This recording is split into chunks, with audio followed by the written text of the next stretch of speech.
ini kita bahas sesuatu yang lagi rame. Ini sesuatu yang lagi rame dan sekaligus bisa saja sasaran saya untuk belanja juga hilang ini Mas Pulung. Karena kita salah satu pengguna. Sebagai solusi yang namanya harga murah kan ya dicari kan ya. Yang penting pokoknya pas, nyaman dan masih kelihatan bagus. bermerek. Nah, ini kenapa? Persoalannya apa ini Mas Pulung? Tiba-tiba impor pakaian bekas ini kok dilarang. Nah, oleh karena itu kita punya teman-teman lapangan sudah mengumpulkan data. Kita lihat langsung Monggo. liputannya.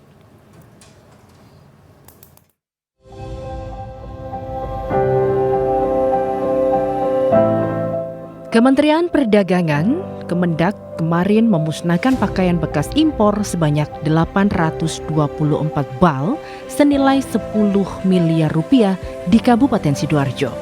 Menteri Perdagangan Zulkifli Hasan yang hadir secara langsung di lokasi pemusnahan di Kompleks Pergudangan Jaya Park Sidoarjo menyatakan bahwa pemusnahan ini bertujuan untuk penegakan hukum di bidang perdagangan dan melakukan perlindungan konsumen serta industri tekstil, yaitu berdasarkan Peraturan Menteri Perdagangan Nomor 40 Tahun 2022 tentang perubahan atas Peraturan Menteri Perdagangan Nomor 18 Tahun 2021. Jika minat konsumen terhadap pakaian bekas asal impor turun, maka peredaran pakaian bekas dapat teratasi.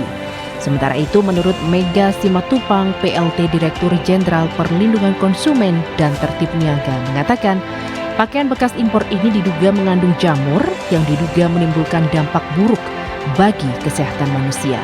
Hal ini melanggar pasal 8 ayat 2 Undang-Undang Nomor 8 Tahun 1999 tentang perlindungan konsumen. Sementara itu, para pedagang pakaian bekas impor atau thrifting community di Surabaya yang menjamur menyayangkan kebijakan tersebut dan memberatkan mereka. Karena pasca pandemi, justru bisnis ini yang mampu bertahan, bahkan mampu memperkerjakan orang. Namun, jika peraturan tersebut dijalankan, maka harus ada solusi. Dan jika tidak ada, justru banyak dari masyarakat yang menggantungkan hidupnya dari pekerjaan ini akan jadi pengangguran. Selama ini, pakaian bekas impor tak hanya diburu oleh kalangan masyarakat mampu, namun banyak masyarakat kalangan menengah ke bawah membeli baju bekas impor karena harganya murah, bagus, dan terjangkau. Baik para pedagang baju bekas maupun peminat thrifting berharap tidak hanya melarang berjualan barang bekas impor, namun pemerintah juga hadir untuk memberikan solusi.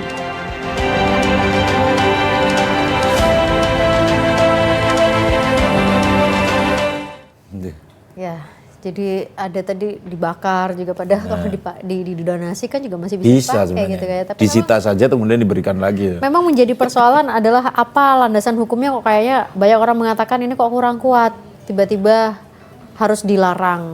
Cuma alasan jamur katanya. Kita padahal biasanya habis beli dicuci dulu kan. Bener. Kita coba bahas pemirsa di studio redaksi Hukum di Tengah kita bersama dengan para narasumber yang sudah hadir. Kita sapa terlebih dahulu Kepala Bidang Pengembangan Perdagangan Luar Negeri di Sperindak Jawa Timur, Bapak Luki Christian SMM. Pak Luki, selamat malam. Malam, Mbak. Terima kasih sudah bergabung bersama dengan kami. Kemudian Juga ada Mas Denny Yuda Irawan, founder Jating Thrift Stop Community. Selamat malam. Denny, selamat malam. Terima kasih sudah hadir. Ada Mas Miftah juga, ini pedagang yang ada di Gemung dan juga Tugu Pahlawan, betul ya? Selamat malam, Mas Miftah. Kita juga terhubung dengan advokat dan konsultan hukum, ada Bapak M. Soleh SH. Pak Soleh, selamat malam. Malam Mbak Agnes. Terima kasih sudah bergabung. Mungkin kita langsung saja ya, sebagai kepanjangan tangan dari pemerintah pusat ini Pak Luki. Iya. Ini resmi Kemendak sudah melakukan pelarangan terhadap pakaian bekas impor ini. Apa tindak lanjutnya? Sebelumnya saya minta maaf. Ini klarifikasi yang pertama, bahwasannya peraturan Permendak ini tidak tiba-tiba muncul. Jadi sejak tahun 2015 itu sudah diatur dengan Permendak 51. Kemudian ada pembaruan di Permendak 12 dan terakhir kemarin Permendak 40. Jadi sebenarnya bukan barang baru sekarang ini. Iya, bukan baru sekarang ini. Cuman pelaksanaannya baru sekarang begitu atau gimana? Sebenarnya sudah lama ini. Mulai tahun 2015 pun namanya baju bekas ekspor. Saya bilang baju bekas ekspor ya. Itu memang dilarang. Dari Permendak 2015 sampai Permendak terakhir tahun 2022 pun itu dilarang. Jadi memang sebenarnya barang itu sudah dilarang dari lama. Sudah dilarang sejak lama. Sudah dilarang tapi tetap masuk terus. Ini korelasinya gimana nih? Karena kan kalau dilarang artinya berarti ilegal ya? Ya, kurang lebih seperti itu. Jadi gini, masuknya barang produk ekspor ini ada 4 pelabuhan utama. Jadi ada di Sumatera itu ada Batam, ada Karimun, ada Bintan dan Sabang. Untuk pelabuhan di luar itu tidak ada. Karena memang ketat pelabuhan kita dan memang dilarang itu masuk ke, misalkan ke Perak itu, tidak boleh itu. Jadi yang ada di pasaran sekarang ini itu rata-rata memang dari 4 pelabuhan yang ditunjuk tadi. Ditunjuk apa bocor Pak itu Pak? Bukan. Saya kira memang pelabuhan itu sudah sah. Jadi 4 pelabuhan itu bebas bea, jadi memang bisa menerima produk-produk ekspor itu. Cuman memang peruntukannya memang menurut saya memang tidak tepat karena ada yang tadi kita ceritakan tadi bahwasanya tidak semuanya untuk diperjualbelikan, untuk disumbangkan, didonasikan, tapi justru ini yang diperjualbelikan. Kurang lebih seperti itu. Oke, ini mungkin Mas Denny bisa langsung berbicara juga ini. Dari 2015 memang sudah tahu juga kah bahwa ada pelarangan? Oke Mbak Agnes, selamat malam. Pak Luki, selamat malam. Malam. Saya sebenarnya agak surprise juga ya, di negara lain udah terbang ke Mars atau menciptakan mobil listrik, tapi di kita malah ngurusi thrifting gitu pemerintahnya gitu. Jadi sangat surprise sekali, apalagi katanya tahun 2015 ada, tapi kok sampai sekarang ada kok baru tahun ini bertindak gitu loh. Apalagi ini mendekati bulan puasa gitu. Kenapa kok baru tahun ini kok gencar-gencarnya seperti itu. Jadi menurut saya ini sangat prematur sekali dari keputusan dari pemerintah dan juga sangat ini ya sangat pendek sekali berpikirnya. Jadi sekelas menteri, sekelas pejabat-pejabat atas itu hanya menindak tanpa memberikan solusi gitu. Apalagi di thrifting ini kita sangat banyak sekali sekarang di Indonesia ya Mbak Agnes. Mungkin pernah pakai juga ya atau pernah menjadi konsumen atau beli ya. Di masa Covid itu penjual thrifting atau seller itu sangat berjasa sekali dalam memutarkan perekonomian Indonesia ini. Artinya community sendiri juga 2015 nggak tahu ya bahwa pelarangan itu sudah ada dari sejak 2015? Kebetulan komunitas kita tahun 2019 Mbak adanya. Oke. Tapi member kita ada yang tahun 2016 juga ada, udah mulai jualan dan itu fine-fine aja sampai saat ini, sampai kemarin itu yang rame-rame itu. Seperti itu. Oke. Agnes. Kita rehat dulu sebentar, nanti kita lanjutkan lagi diskusinya malam hari ini.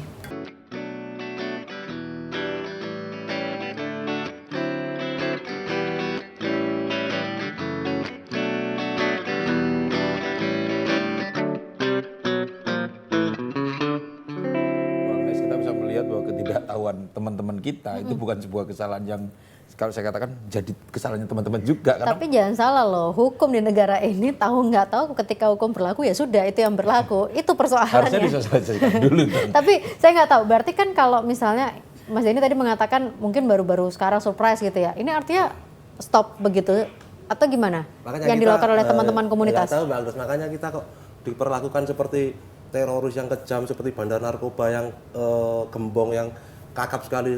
Teman-teman kita itu toko-toko itu merasakan ada intimidasi, ada seperti kayak ketakutan tersendiri Apa gitu, di online maupun di offline. Ini maksudnya secara langsung begitu secara langsung, tokomu harus tutup begitu atau enggak gimana? langsung tutup sih, bilang gitu, ada di foto-foto terus ada seperti itulah. Jadi kita kan ketakutan, padahal kita juga rakyat biasa gitu loh, warga negara Indonesia yang baik, yang bayar pajak juga ini penerus bangsa kan, pemuda-pemuda kita kan juga penerus bangsa. Kenapa dibikin ketakutan seperti ini gitu loh? Sangat surprise sekali. Justru ini kalau di komunitas kita saya bilang ini masa depan Indonesia, entrepreneur Indonesia ini sudah sangat terjamin sekali. Soalnya sejak usia muda itu kita udah beri wawasan-wawasan tentang wirausaha. Itu barangnya dapatnya dari mana, Mas? Kalau teman kita, member kita semua dapat dari Indonesia udah. Ada yang dari Bandung, dari Surabaya. Barangnya sudah di Indonesia. Posisi barang di Iya, Indonesia. malah kita nggak tahu kalau importer dari luar itu gimana. Mungkin bisa dikasih tahu Pak, biar kita bisa dapat lebih murah gitu.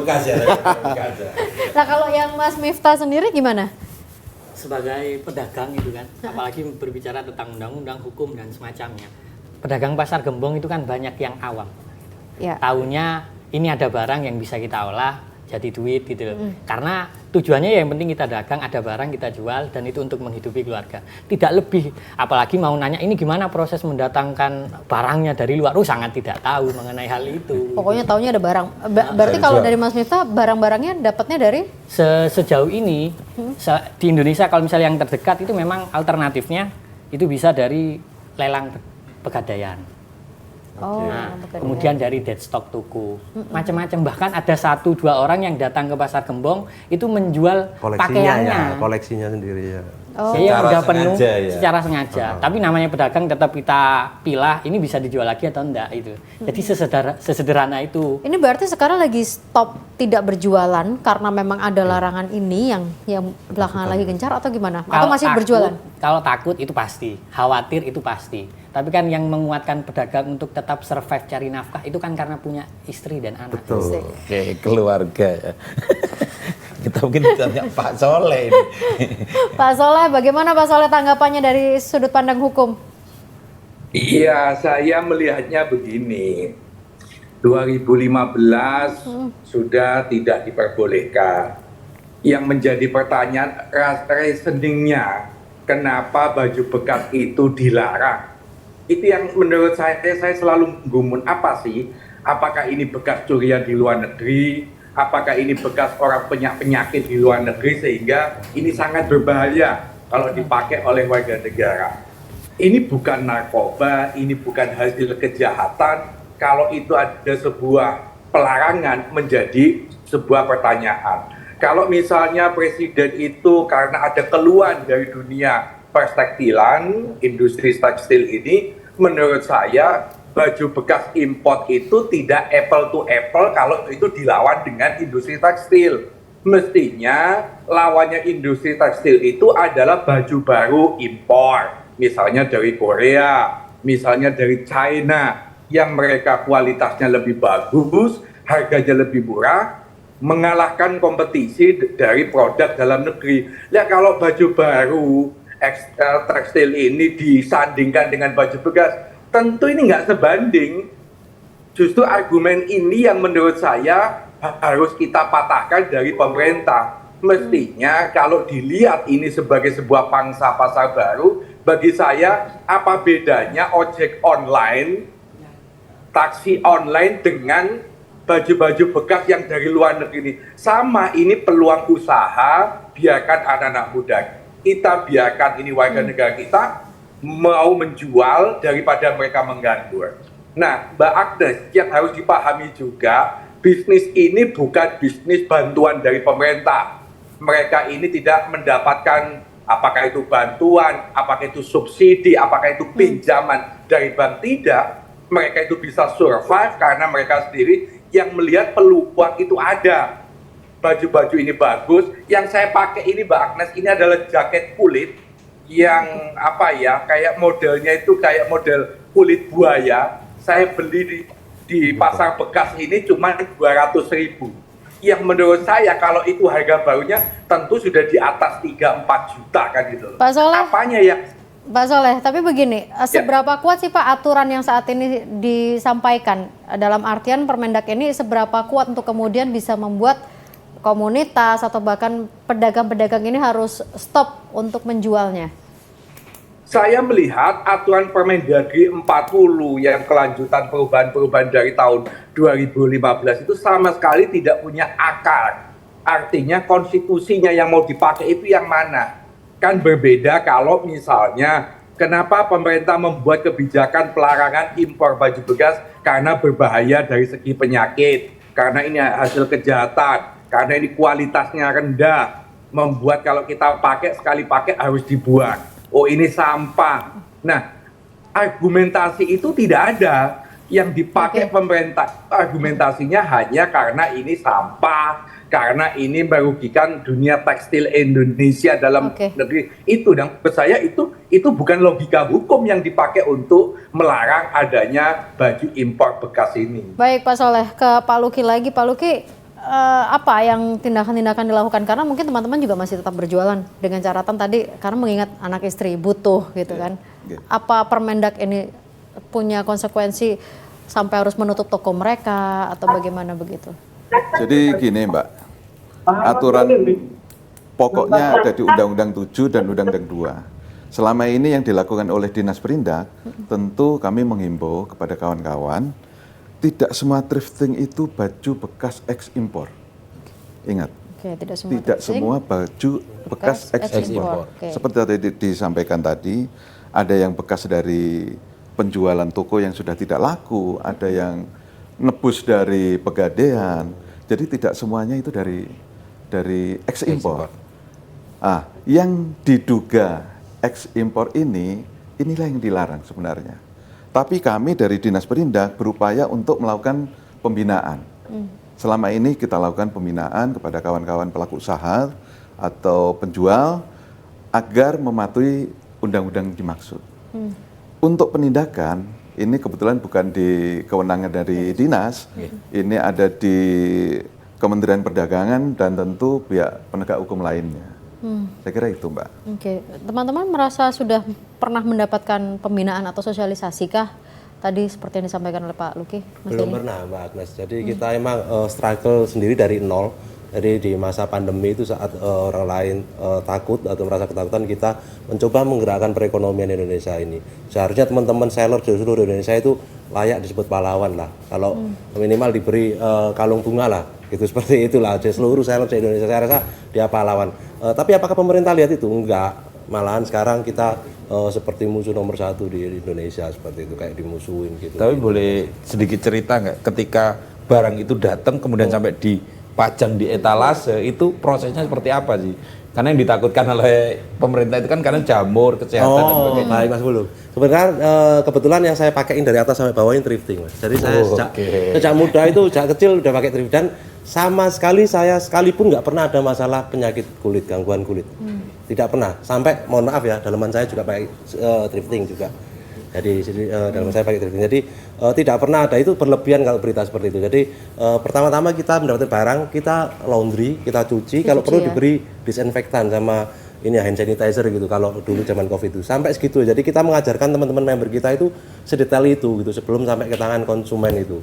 Jadi benar-benar kita steril gitu, bersih gitu. Jadi jangan sampai ada gangguan-gangguan seperti apalagi gangguan kulit itu berlebihan kalau menurut saya itu. Oke. Kita rehat dulu ya Mas Pulung ya.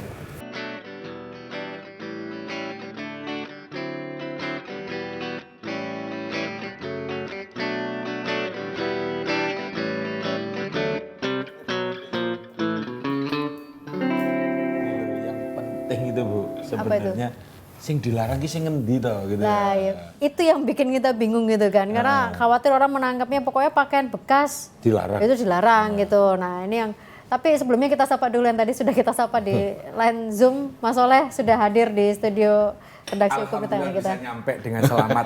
Masih sempat kita langsung ngobrol tatap muka ya. Oke. Pak Luki mungkin menjelaskan sebelum nanti ke Mas Miftah juga. Apa sih Pak klasifikasi pakaian bekas ekspor yang masuk kategori dilarang itu?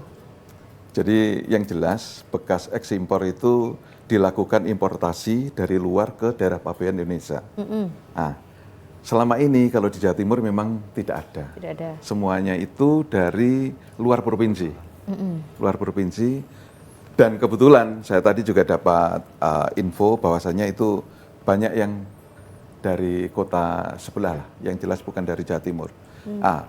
Untuk penegakan hukum dan jenis-jenis barangnya itu lebih tepat kalau memang dari Kementerian Perdagangan yang tahu persis lah.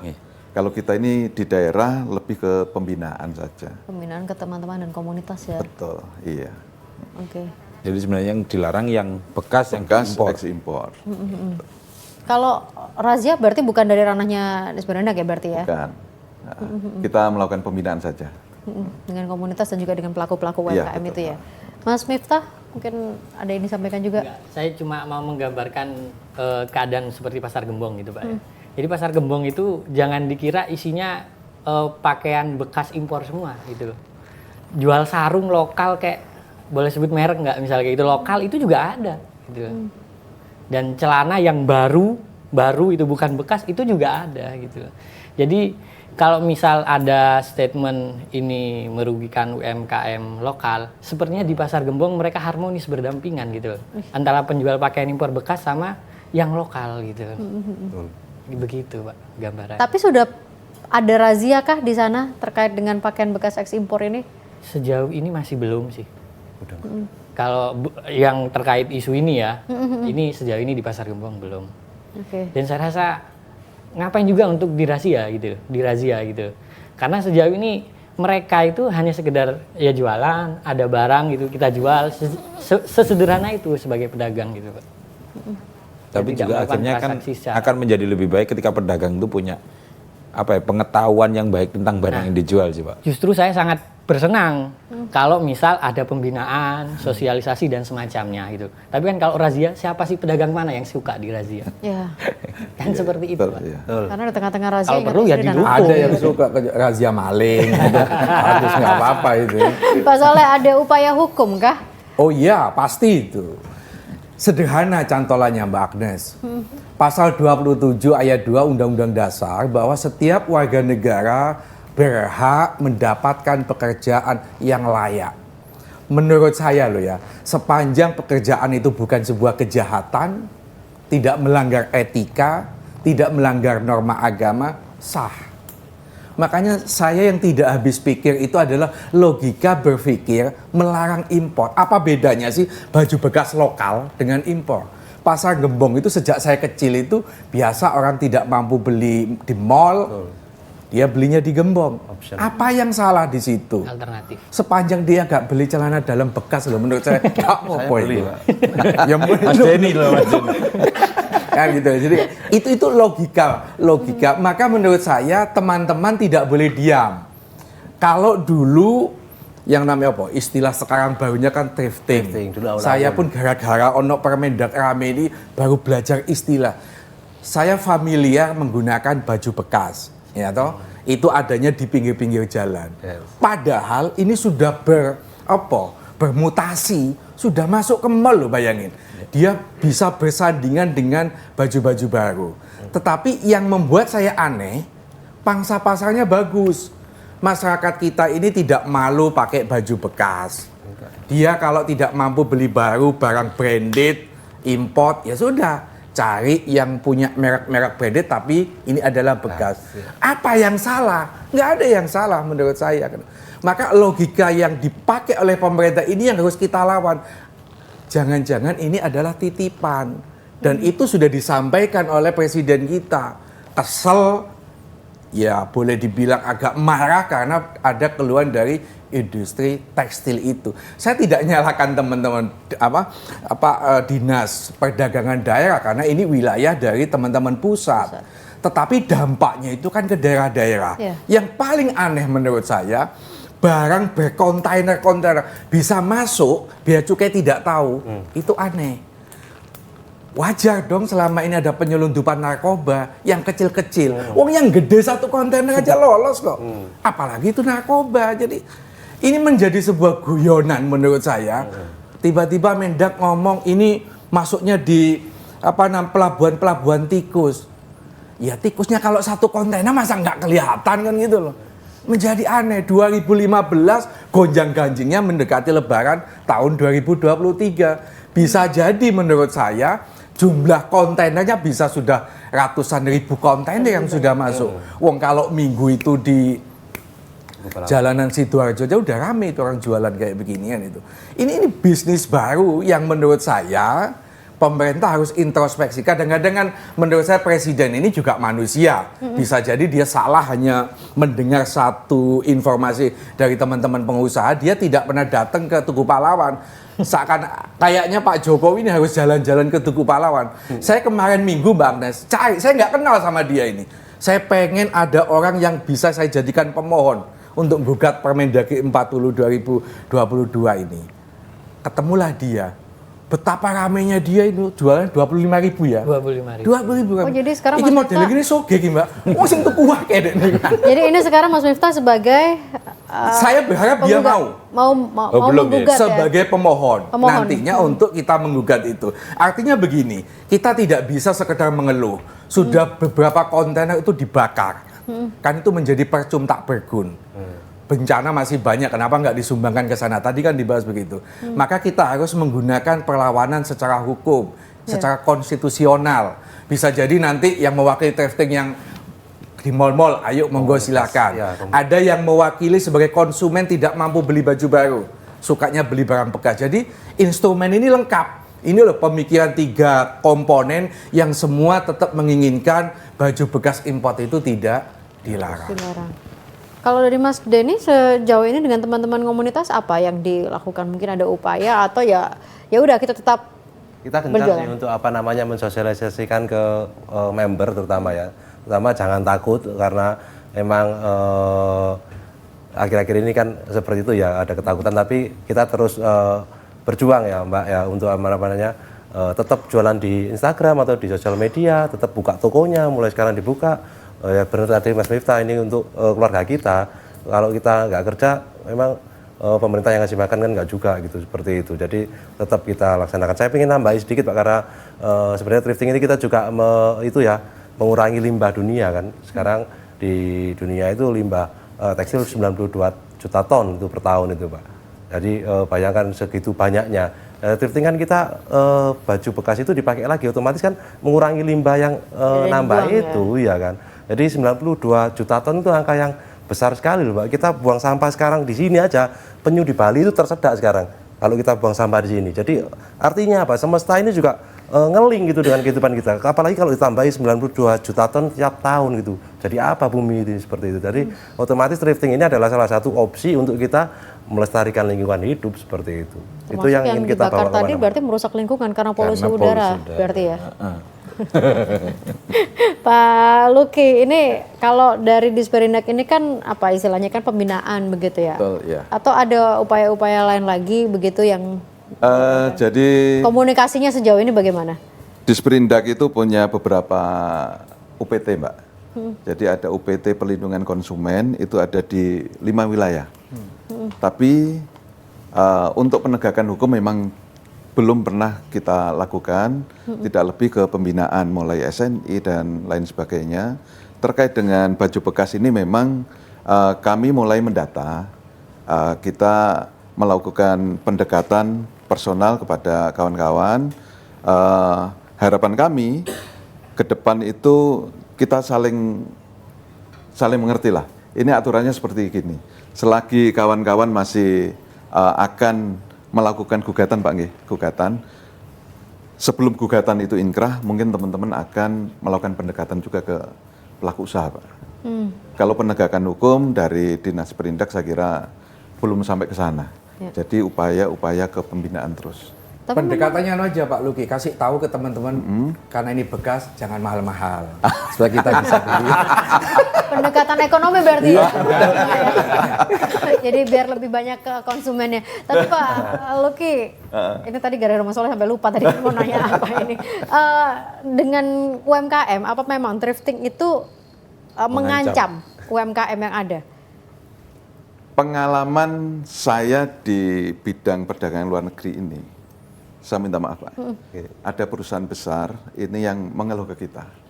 Perusahaan besar ini sudah mulai mengurangi jam kerja karyawannya karena omset ataupun permintaan akan tekstil itu benar-benar turun, baik ekspor maupun permintaan dalam negeri. Kalau dari hulunya sudah turun, ini di UMKM apalagi Mbak. Tapi memang yang saya terima laporan itu di perusahaan besar.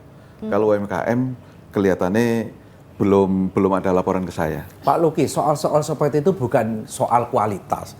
Kalau kualitasnya bagus, harganya bisa bersaing. Menurut saya orang nggak mungkin beli baju-baju baru, beli import, nggak mungkin. Tapi penurunan itu apakah memang juga penyebabnya adalah ini? Korelasinya? Salah satunya seperti itu. Cuman ada juga saya lihat itu ada perubahan konsumsi ya. Jadi masyarakat sekarang itu lebih seneng ke merek branded dan harga murah. Iya. Saya kira itu yang. Kalau itu dari saya kecil itu Pak. Iya. Murah, Kalau dulu bagus itu kan dari kecil saya itu kayak gitu. Kalau dulu itu kan Masyarakat. kita lihat merek itu kan hanya di TV-TV ya. Ya. Sekarang di pasar Gembong pun kita bisa temui.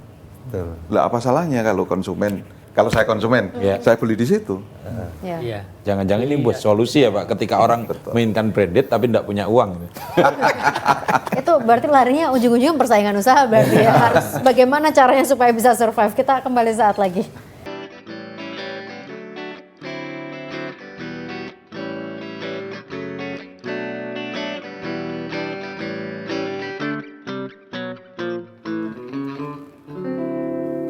Semakin kita melihat acara ini, semakin kita bingung.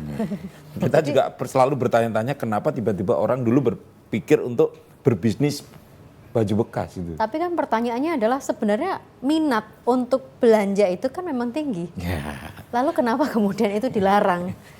kalau ada need ada demand. Nah, itu kan sudah sebuah ilmu ekonomi begitu kan ya Pak Soleh, yang kemudian diseret menjadi persoalan hukum sekarang. Kuatnya bolong setelah ini langsung cari baju bekas ke gembong dia. Sebelum dilarang.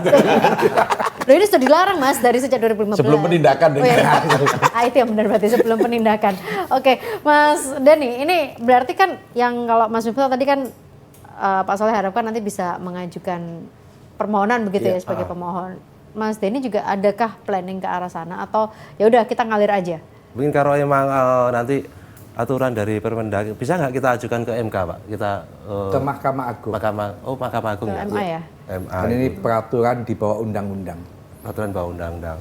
Oke, mungkin itu opsi terburuknya kita sih nanti. Kalaupun memang benar-benar nanti di stop self thrifting se-Indonesia, mungkin kita ada lakukan gerakan demo lah paling itunya paling jeleknya seperti itu nanti. Kita udah bersiap untuk. Jangan-jangan demonya nanti baju bekasnya dibuang di jalanan nanti. Oh enggak, kalau kita keren-keren Pak baju bekasnya. Itu teman-teman kita di sana Masih eman. Berarti ini sekarang tetap jualan tetap jalan ya? Tetap jalan, kita Tidak sosialisasikan terganggu ke apapun teman-teman ya. jalan terus, nggak usah takut gitu. Karena emang benar kata Pak Soleh, kita secara undang-undangnya ada benar. Importernya nggak boleh Pak, sellernya sebenarnya nggak apa-apa. Karena selama barang tadi Pak Luki bilang dari Indonesia seperti itu. Menanggapi untuk sama UMKM ya, katanya thrifting ini UMKM. Sebenarnya ini waktu yang tepat untuk UMKM atau bisnis tekstil itu untuk bercermin mungkin Pak. Jadi apa sih yang kurang dari bisnisnya mereka? Mungkin desain saya terlalu kuno nih, daripada thrifting sekarang modern-modern. Kualitas bahan yang lagi in di tahun ini itu seperti ini loh gitu. Bukan yang saya pakai tahun 80 yang lalu. Harusnya mereka sekarang berkaca, kenapa kok bisa sampai tergerus sama thrifting gitu loh. Sama seperti kita sebelum sampai sini kan harusnya berkaca, ini ada yang kurang seperti itu. Sebenarnya UMKM ataupun para bos tekstil seperti itu harusnya ini momen yang tepat untuk mereka mempelajari ataupun meniru baik desainnya, baik kualitasnya di industri thrifting itu. Nanti dengan seperti itu diharapkan nanti para konsumen ini kembali lagi ke pos tekstil itu atau UMKM tersebut, seperti itu sih.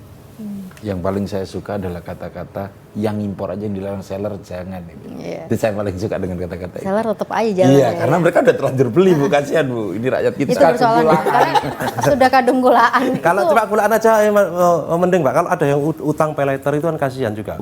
Apakah pemerintah membayar itu? Kan enggak. Siapa yang mau membayar itu? Kalau udah ambil pay later, sudah menggaden karena apa barangnya, kan kasihan. Jadi ingat zaman kayak dulu yang Iya. goreng udah terlanjur beli mahal, tiba-tiba harganya turun lah. Ini siapa yang ganti ini terusan? yang Ya minimal dipakai sendiri. Nanti jadi terus beli untuk konsumsi sendiri berarti ya Pak Soleh ya. Pak Luki, ini ada komunikasi nggak dengan pihak pusat sebagai, karena kan Disperendak di sini kan posisinya juga sebagai pembinaan juga dengan teman-teman. Apakah kepanjangan tangan juga dari pusat, ada komunikasi juga kah dengan pihak pusat?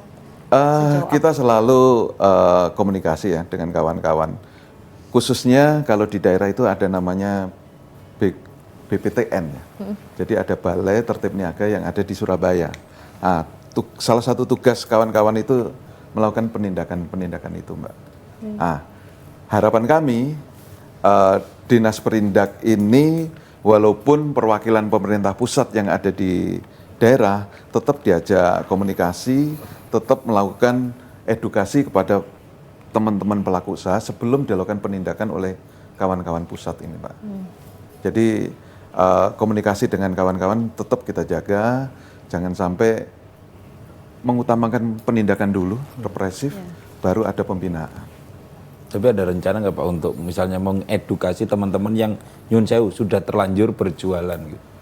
Saya akan berencana mengundang kawan-kawan malah Alhamdulillah itu. Saya akan mengundang kawan-kawan, saya minta izin ke Bapak Kepala Dinas untuk mengundang penjual-penjual atau pelaku usaha produk yang diduga ekspor, karena tidak semuanya kan dari ekspor. Nanti kita undang, kita akan berikan edukasi, kira-kira aturannya seperti ini. Saya kira itu. Itu harus ditelusuri lagi berarti karena masih yang diduga ekspor. Yang diduga. Jadi tidak serta-merta langsung, oh ini kamu ekspor ya. Dan ini yang dilarang. Ya itu yang harusnya disosialisasi ketika orang berjualan gitu. Mas Pulung, coba kita baca dulu WhatsApp yang sudah masuk. Kita dengar juga bagaimana suara masyarakat terkait dengan pro kontra larangan impor, ekspor pakaian bekas. Ini ada Mas Iwan di Surabaya. Saya sejak kecil berkeliaran di Gembong. Waduh. Untuk nyari-nyari baju bekas yang bagus karena murah. Dan selalu saya cuci dulu, tapi kok baru sekarang dilarang? Apa ada kaitannya dengan undang-undang jualan online ketika live di sosmed yang katanya kena pajak? Malah kemana-mana ini. Nah ini juga ada permintaan dari Mbak Rina di Surabaya. Mungkin pemerintah bisa tunjukkan bukti kalau baju bekas impor memang berbahaya kalau dipakai karena jamur, jadi masyarakat bisa percaya. Kemudian dari Mas Ahmad di Surabaya, lalu bal-balan barang impor. Bal-balan itu adalah satu ukuran Bu, untuk membeli itu. Barang impor yang dibakar kemarin dari mana ya? Apa bocor dari Bea dan Cukai? Kemudian dari Mbak Ririn di Sidoarjo, perputaran uang di thrifting bisa sampai berapa ya? Kok sampai bisa bikin produsen tekstil kolap? Nah, ini. Kita tanya ke yang pelaku berarti. Pelakunya berarti ya, perputarannya sampai berapa kok? Kabarnya bisa sampai bikin pengusaha tekstilnya. Oh, yang pasti kita jualan sih bukan untuk beli Rubicon ya Pak ya. Jadi kita cuma untuk bertahan hidup aja sih, untuk anak istri aja. Kalaupun itu kaya itu sih relatif ya. Kalau memang untuk beli motor, beli mobil ya ada. Tapi kalau saya sendiri nggak sampai di level seperti itu gitu. Tapi karena kan memang yang terus disandarkan adalah kehadirannya thrifting ini mengancam, bahkan yang tadi se-ekstrim itu membuat pengusaha tekstil sampai kolaps. Oke. Padahal kue atau market yang di pasar di Indonesia itu kecil sekali sebenarnya Pak untuk thrifting ini ya. 80% data dari Mas Adian Napitupulu itu, kader dari PDIP itu 80% dari barang impor Cina, barang baru dari Cina. 15%-nya dari Vietnam, Taiwan, Bangkok dan lain-lain itu. 5%-nya itu baru thrifting. Dan apakah UMKM yang impor dari barang baru Cina ini yang perlu kita bela seperti itu? Apakah itu maksudnya UMKM impor barang baru dari Cina? Apakah UMKM yang jelas-jelas memalsukan sebuah produk? Tahu ya Mas Pulung ya, ada Adidas palsu, Nike palsu. Apakah UMKM seperti itu juga yang harus dibela gitu? Itu malah kalau secara hukum itu sangat mencederai hukum gitu loh. Jadi dia udah memalsukan sebuah produk tapi dijual dengan sengaja. Nah, UMKM yang seperti apa sih yang merasa dirugikan ini? Karena kita dengan brand lokal sangat baik sekali sebenarnya ya Mas ya. Kalau di event pun kita juga mengundang mereka di tenan kita, nggak ada masalah. Kita juga nongkrong bareng juga nggak ada masalah gitu loh. Kenapa kok kita dibenturkan thrifting sama brand lokal atau UMKM lokal? Padahal UMKM itu nggak hanya thrifting loh Pak, ada F&B, ada pariwisata dan sebagainya. Itu UMKM. Kenapa? Dan porsi thrifting cuma 5% sebenarnya ya kalau kita mau melihat itu. 5% aja.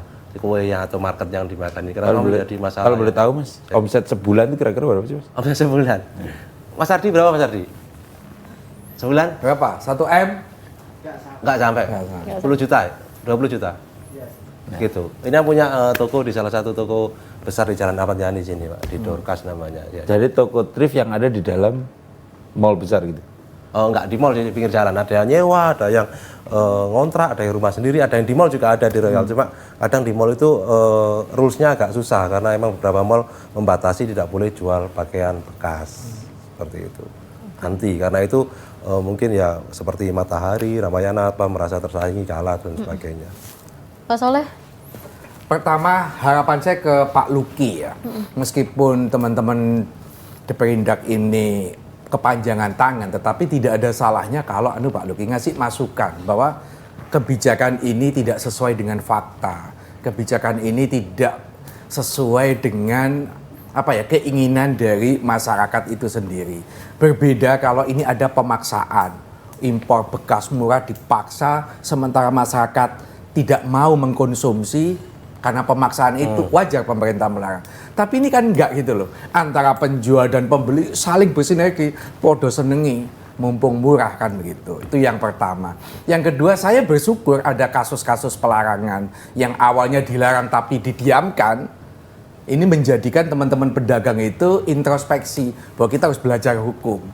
Ternyata kita mencari nafkah itu tidak seperti kita berada di negeri sendiri. Kok kayak kita ini ada di bawah penjajah kan gitu. Begini nggak boleh, begini tidak boleh. Ada kepentingan pengusaha, orang kecil justru dihalang-halangi.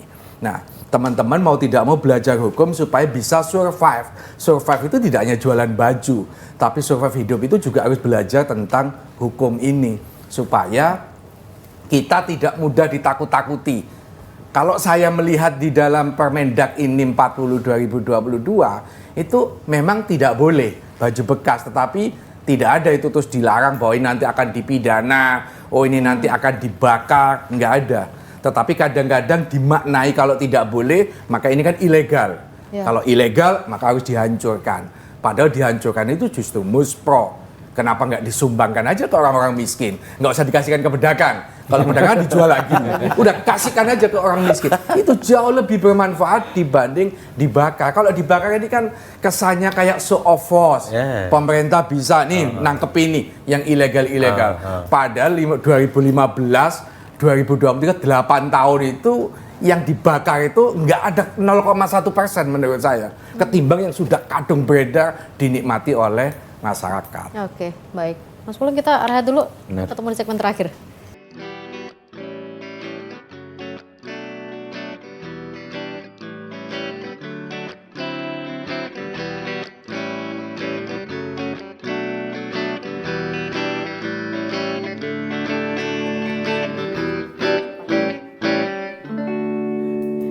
Kita akhirnya sampai di segmen terakhir, di mana kita harus bisa menyuarakan ini ya. Ya, menyuarakan keluhan berjamaah di sini gitu ya. Karena kita sama-sama bingung gitu kan. Sebenarnya juga kalau kita mau melihat Disperindak sendiri pun juga bukan ranah dalam hal penindakan begitu kan. Mencoba memfasilitasi teman-teman juga supaya jangan sampai ini juga thrifting ini juga akhirnya terdampak. Benar, dan teman-teman ini juga bingung posnya kalau dilarang mulai 2015, mereka jualan setelah itu dilarang gitu. Itu masalahnya kan.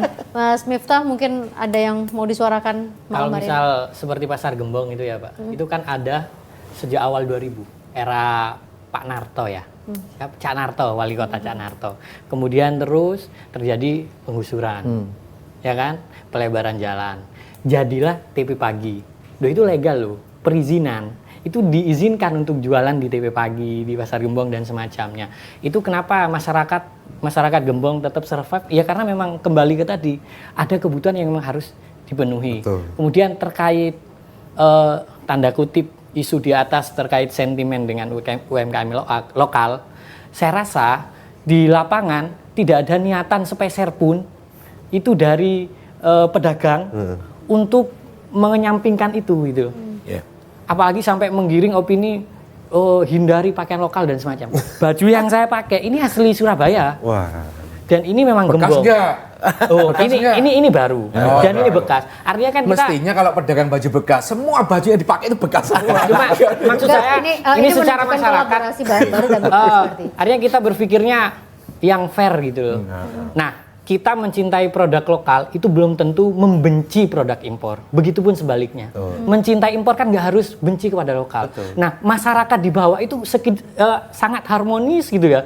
Dan aman-aman saja tiba-tiba dibuat isu yang sesederhana itu rame gitu. Kan kasihan yang ada di bawah. Namanya pedagang itu pengen banget itu jualan aman, nyaman gitu. Kita dari 2002 kalau nggak salah sampai sekarang itu kadang ya ada setahun 2 tahun cobaan ada gitu, dan sekarang juga ya yang jadi agak miris karena menjelang Ramadan gitu. Siapa sih yang nggak pengen ketika Ramadan Puncak ramenya itu bisnis ini pengen ya. kan seperti itu gitu loh. Jadi itu sih, dan saya sangat senang kalau misal ada orang yang mengerti hukum secara pedagang itu mayoritas awam itu yang mau Duit tok support sing gitu. dipikiri, yo. Iya itu Baik, sangat Mas realistis. Miftah. Mas Denny, Ya, gimana Pak? ya apa yang mau disuarakan malam hari ini? Terakhir nih. Oke, harapan saya sih kepada Bapak pemerintah ya. Jadi seller-seller kecil ini juga warga negara Indonesia yang baik, yang bayar pajak juga. Jadi jangan dimusuhin gitu. Jadi saya harap tetap diayomi, dilindungi untuk teman-teman dari JTV. Semoga tetap menyiarkan berita-berita yang positif tentang thrifting. Jadi netral, ada berita negatif juga dilawan dengan berita positif. Saya harap JTV menjadi garda terdepan untuk menyuarakan teman-teman seller, terutama di komunitas Jatim Thrift Shop. Dan juga untuk Pak Soleh, terima kasih banyak Pak, udah dibantu sedikit banyak, bantuan hukumnya sangat berarti bagi kita. Juga untuk teman-teman kepada masyarakat yang melihat ini mungkin jangan takut untuk beli barang thrifting ya, karena emang thrifting ini sangat keren sekali. Jadi emang tidak ada duanya mungkin juga. Mas Denny, pesannya begini, sudah murah jangan ditawar lagi. Iya. Sudah. Ada harga, ada rupa ya, seperti itu teman-teman. Jadi untuk teman-teman Pak Polisi juga, Pak Menteri juga, Pak Presiden juga. Jadi saya harap kita mendapat kemerdekaan berjualan ya.